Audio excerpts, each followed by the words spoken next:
What's up, folks? Welcome back to TacticalTortoise. My name is Trevi, and it is a weird day in the 40k community. That's because just today we've gotten some new points change and FAQ documents for the Leagues of Votann. Leagues of Votann have been getting a ton of press over the last couple weeks after their codex was spoiled prematurely, and we got to see a full look at what the faction could do, and what it could do was absolutely terrifying. While I'm still not convinced it was the most broken faction released in 9th edition 40k, it certainly, I think, would have been the best faction in the game upon release, at least until either other factions were buffed up to a similar level or it itself was nerfed.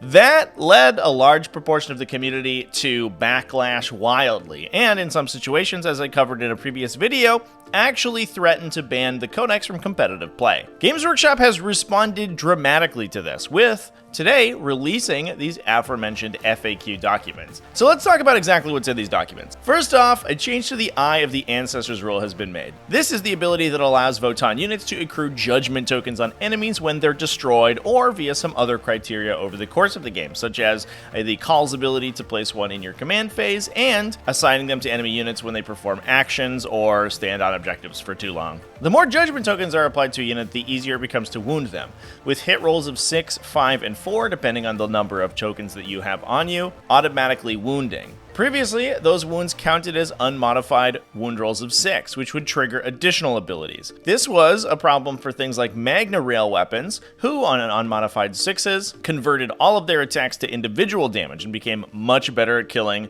low wound count models. Any of those automatic wounds that are generated as a result of those judgment tokens now do not count as an unmodified 6. You would have to make a normal wound roll in the regular way and roll a 6 naturally in order for it to count. This does make a little bit of sense, since obviously counting a roll as a 6 isn't exactly unmodified. Overall, this change isn't the most impactful thing, but I think what is actually going to reduce the power level of the faction significantly are their points changes. We've seen a points increase for literally every model in the army. I can run through a summary of the changes right here, with all of the characters going up 10 to 20 points, Grimnirs and Calls increasing 10, where Uthar the Destined and Unhaired Champions are going up 20. The Iron Master also increasing 10, Hearthkin Warriors going up from 11 points to 12, Hearthguard going from 35 to 45 points, Chthonian Berserks going from their admittedly ridiculously low points cost of 22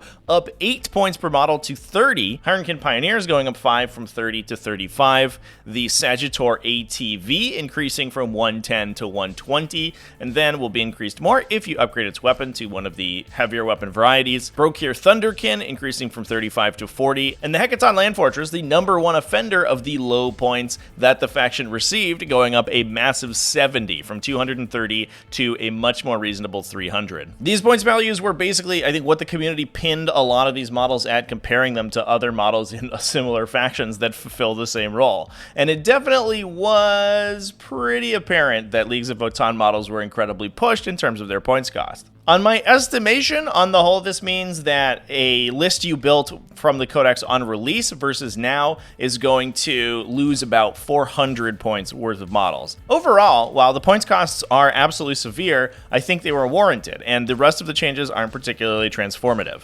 The real discussion topic here, in my opinion, is the fact that this FAQ has released at all. Just to remind everyone, I'm currently recording this on Thursday, the 29th of September, 2022, and this codex has been out for all of, 5 days? This may be the heaviest nerf that we've seen to a faction this early in the faction's life cycle. Obviously, in the past, we've had codexes errata, usually to fix rules inconsistencies or to bring them in line with other rules that are changing elsewhere in the game before they're even released. In this case, though, we have transformative changes to every points value in the codex only a few days after the codex officially came out. And that's absolutely wild. Now, Games Workshop actually released a video on this, and it was a little tongue-in-cheek, and by a little tongue-in-cheek, I mean extremely tongue-in-cheek. Of course they're good. They needed a leg up. They haven't won a tournament in 30 years. I found that it actually had a pretty startling degree of self-awareness. Listen, I can't talk now. I have to go give Codex Zotes an army-wide 2+ invulnerable save. No, I don't know what it means either. The skit definitely poked fun at the general community consensus that the 40K design team doesn't really know what it's doing and isn't great at balancing its own game. Ultimately, this is certainly a response to the community backlash at the power level of the codex. And I know I made a video talking about the fact that I didn't think that Games Workshop's policies in this matter were gonna change. I honestly didn't think it was really worth considering a ban to the faction because I didn't think it was going to have an impact, and I'm actually happy to admit that in this case I was absolutely wrong. All of the backlash from the community and the discussion of banning the codex from competitive play clearly had an impact on Games Workshop's balance team, and they have come back in a big way to make the faction more in line with the other factions in the game. To me, this speaks of the fact that 40K is in a good place right now, and the community recognizes that, and the design team is incentivized to preserve that belief. As long as the competitive community is relatively happy with a wide variety of factions able to win large GT Plus events, I'm not saying it's perfect. We still have some 60+% win rates and a couple, really low ones. I'm sorry, Imperial Fists, you guys are downtrodden. People will continue to evangelize the game as long as we don't get another release like the 8th edition Space Marines that ruins the game for the next 2 years. Leagues of Votann may have been set up to be that release, and the fact that they're getting hit this early in the cycle means that, I think we probably get to live in this little bit of a golden age for a little bit longer. Now, all told, I do think that Leagues of Votann are still going to be strong. I think they're probably going to be one of the better factions in the game, if only because of the number of special abilities the army has.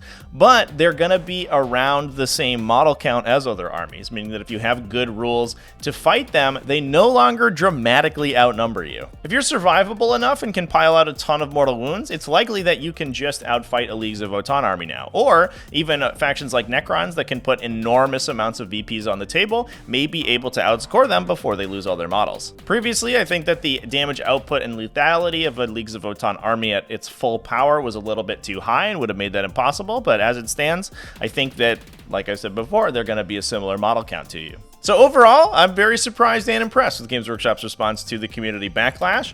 I think that this does mean that it is listening to its community, but I also think there's a level of community responsibility that we have to exercise here.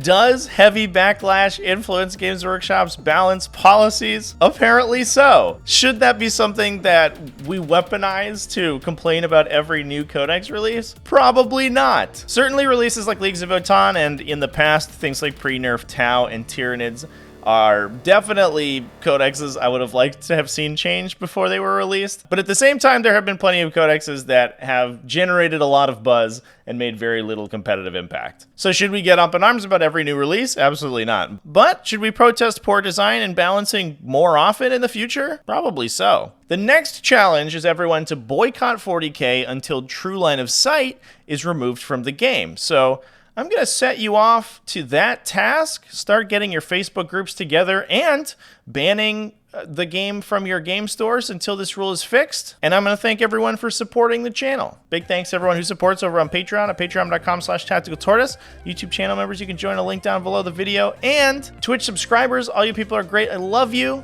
Remember to keep it classy, folks, and have happy wargaming. Well, I don't feel bad anymore.